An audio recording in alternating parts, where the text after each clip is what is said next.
निश्चित भाव में मुझे एटा ऐतिहासिक एवं जुगान्तकारी पदक्षेप शेखसाई ग्राम तरफ चलित वर्ष मैट्रिक परीक्षा उत्तीर्ण होता समस्त ग्राम ग्राम समस्त छात्र छात्री मानू संबर्धना दबर गोटे पर्व ये गोटे न्यार पर्व मुझे गाँवारी मोहल्लावारी बा विलेज वाइज लेवल रे यही बढ़िया काम उत्साह जोग्य काम कौन सी जगह करा जाए नहीं।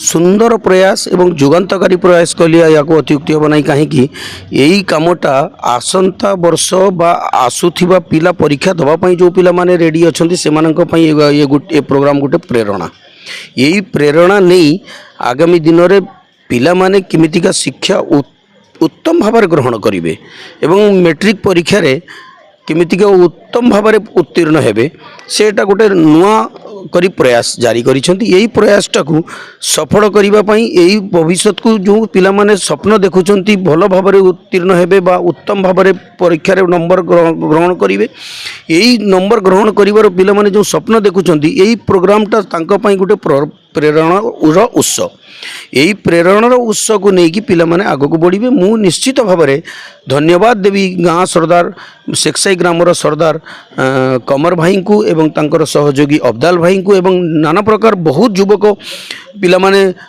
एटी यंग पिला माने बुजुर्ग माने वयोज्येष्ठ लोक माने बुद्धिजीवी माने सामिल होते एवं समस्ते यही प्रोग्रामटा को शतमुख भाव में प्रशंसा करी प्रशंसा करी प्रोग्राम निश्चित हबार आवश्यकता अच्छी सबु जगार सबु ग्राम रे ये प्रोग्राम ये बढ़िया प्रोग्राम हबार आवश्यकता अच्छी बोली ये गोटे ये पथप्रांत सृष्टि करी धन्यवाद कही मु मोर वक्तव्य शेष करुँच।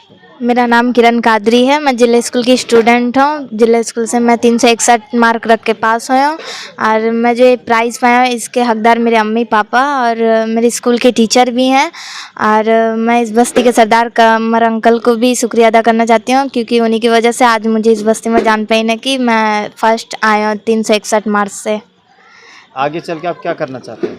मैं आगे चलकर मेरा ख्वाहिश है कि मैं आगे चलकर आईएएस बनना चाहती हूँ। अल्लाह के करम से मैं इसमें कामयाब हो जाऊँ। मैं आगे चलकर आईएएस बनना चाहती हूँ।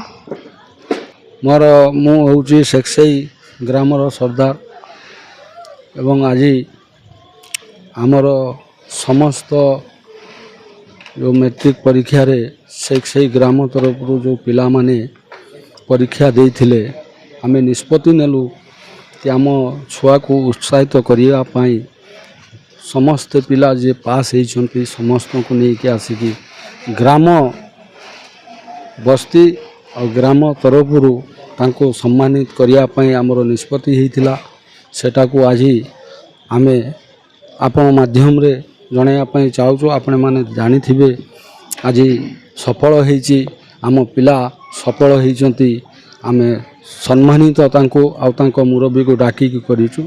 एटी कही मो वक्तव्य शेष। ग्रामवासी मानू कौन मेसेज देवाई चाहिए? मु ग्रामवासी मानू कहवाई चाहिए यहीटा हूँ आगामी दिन ए मेसेज आमे तांको पिला सहित अच्छू से पिला किभली भाव में आगामी दिन में मैट्रिक परीक्षा रे भल रिजल्ट करेंगे। आगामी वर्ष को यही सभा आयोजन करा सम्मानित करा एति कही मो वक्तव्य शेष।